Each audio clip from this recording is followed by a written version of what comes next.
What is a writer worth? That's a question I've been asking myself a lot lately, and the answer to that question has changed a lot over the years.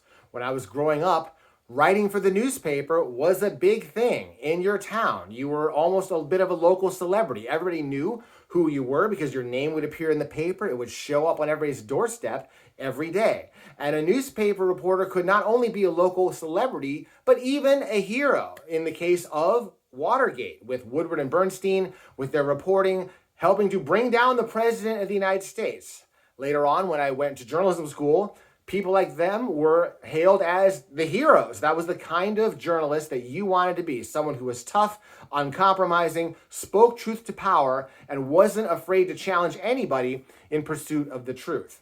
Of course, that was immortalized in a movie like All the President's Men, and other TV shows and movies often showed people being a reporter. That's their job. You wake up in the morning, you go to the newspaper like Lois Lane of the Daily Planet, and that's your job. It's a real job. So growing up, that's what I wanted to be. You know, I was a little kid who loved baseball. I would get the newspaper every day and read the baseball scores and see how the Cleveland Indians were doing. And I wanted to write for the newspaper when I grew up. And I could do that. So I went to high school. I became the editor of the high school paper.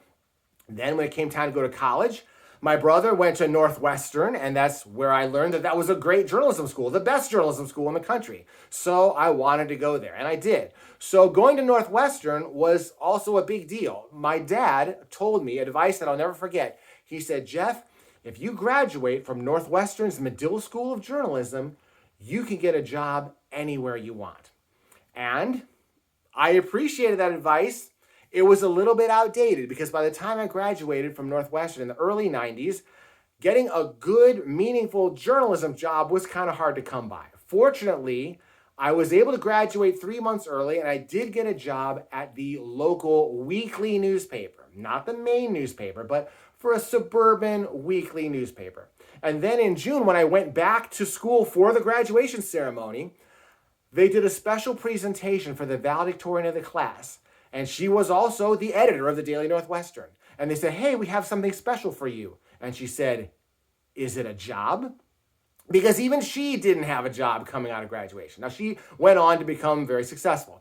But the point was that the importance of journalism and of writing for a newspaper was really already starting to go down. So I was working for the weekly newspaper. I later graduated to a daily newspaper as a copy editor. I had to drive an hour every day, one way, to get to this daily newspaper, and I was a copy editor. That meant I worked on the weekends and on the holidays, and because the newspaper comes out every single day. Even then, I still couldn't afford to move out of my parents' home, even though I was working for a daily newspaper.